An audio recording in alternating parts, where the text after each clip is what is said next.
That was the sermon. Thank you.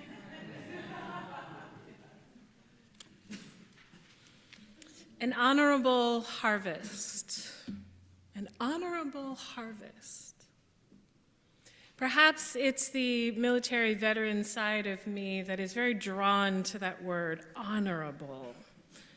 So I've turned it over in my thoughts and my spirit this way and that. What does it mean to live with honor? What does it mean to have an honorable harvest? So I'll explain, at least where my thoughts went. Maybe they'll with you as well. Each year, the Unitarian Universalist Association selects a common read. Folks generally aware of the common reads? It's a book for us to read and engage in with thought and depth. And in 2023, the common read was Braiding Sweetgrass. How many folks have read Braiding Sweetgrass? A book that invites us to remember the wisdom woven into the living world and to relearn the art of belonging to it. By Robin Wall Kimmerer, a botanist, storyteller, and a citizen of the Potawatomi Nation, Kimmerer guides us with a voice that is both scientifically grounded and spiritually generous. A selection from Braiding Sweetgrass in the chapter on the honorable harvest. She writes about standing in a spring meadow surrounded by the generosity of plants unfurling into life. She admits with warm humor to what she calls chlorophyll envy. She writes, sometimes I wish I could photosynthesize so that just by being, just by shimmering, I can do the work of the world while standing silent in the sun. It would be so satisfying to provide for the well-being of others. Shade, medicine, berries, roots, there would be no end to it. Then, of course, she reminds herself and us as humans that that's only what plants do. We can't do what plants do. She writes, I'm a mere heterotroph. I had to look that word up. I am a mere heterotroph, she writes, a feeder on the carbon transmuted by others. In order to live, I must consume. The endless cycling between my body and the body of the world. If we're paying attention, she goes on to say, a moral question arises as we take from the world to sustain our own lives. How do we consume in a way that honors the lives that we take? So for context and to explain what Kimmerer means here, she is referring to all the living beings we consume or use in order to survive. Not just animals, she means the plants, the trees, the medicines, the water, the soil, all of those countless organisms whose existence makes our very own possible. Eating a plant is taking a life. Cutting a tree for shelter or warmth is taking a life. Consuming water, land, or soil nutrients is participating in a web where other beings give of themselves so we may live.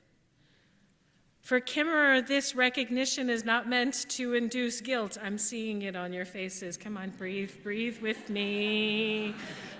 Is not meant to induce guilt at all. She invites us to restore awareness, humility, and reciprocity, and an understanding that our human survival is woven into the sacrifice and generosity of all other beings. So going back, if we're paying attention, she says, a moral question arises as we take from the world to sustain our own lives. How do we consume in a way that honors the lives that we take? Kimmerer reminds us that our ancestors, who had so little, spent a great deal of time thinking about this very question. Meanwhile, we, surrounded by possessions, often barely consider it. And yet the tension remains the same. How must we take life to sustain life? And the only ethical question is, how do we do it? Kimmerer tells us that indigenous cultures have long taught a set of principles in this careful, ethical, reciprocal way of taking. She talks about in braiding sweetgrass. She calls it the honorable harvest, the exchange of life for life, guided by practices to ensure the world remains rich for generations to come. She offers these teachings humbly, she says, as seeds that she has been entrusted with. Know the ways of the ones who take care of you. Introduce yourself. Ask permission before taking, and abide by the answer. Never take the first, never take the last. Take only what you need. Take only what is given. Leave enough for others. Minimize harm. Never waste. Share. Give thanks. Give a gift in return. Sustain the ones who sustain you. These aren't abstract ethics. They're ways of living with gratitude, not just a feeling of being grateful. It's November, it's Thanksgiving. We're talking a lot about what are we grateful for, but acting grateful. So we don't photosynthesize. We can't feed the world the way plants do, but we can pay attention to the soil that grows our food, to the workers who harvest it, to the water that keeps us alive, to the ecosystems that quietly support our very breath. Take only what you need. Leave some for others. Never waste, share, and give back. The honorable harvest is not about perfection, #perfectly imperfect. It's about relationship. It's about recognizing that everything we receive, every meal, every breath, every comfort, comes from a web much larger than ourselves. And gratitude is how we stay in right relationship with sacred interdependence. I'm sorry to tell you that there is no drive-through option to a spiritual life. There's no drive-through option for a deeper, richer, fuller life. One simply cannot pass on through, take what you need, and go along one's merry way.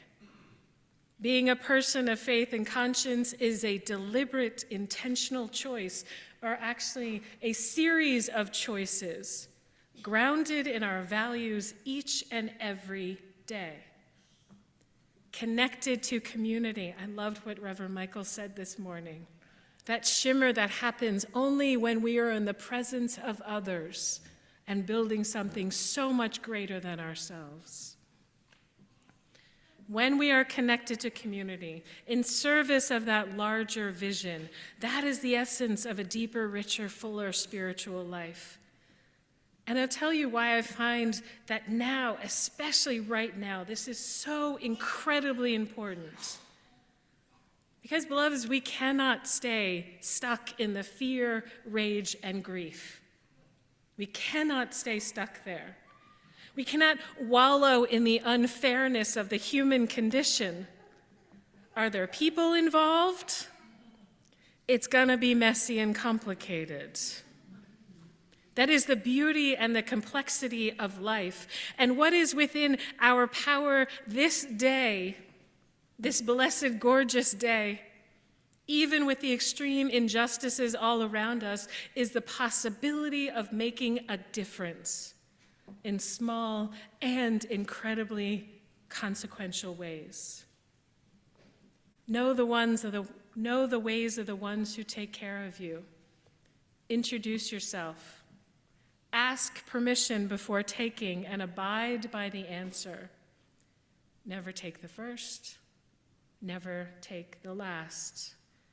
Take only what you need. Take only what is given. Minimize harm. Never waste. Share.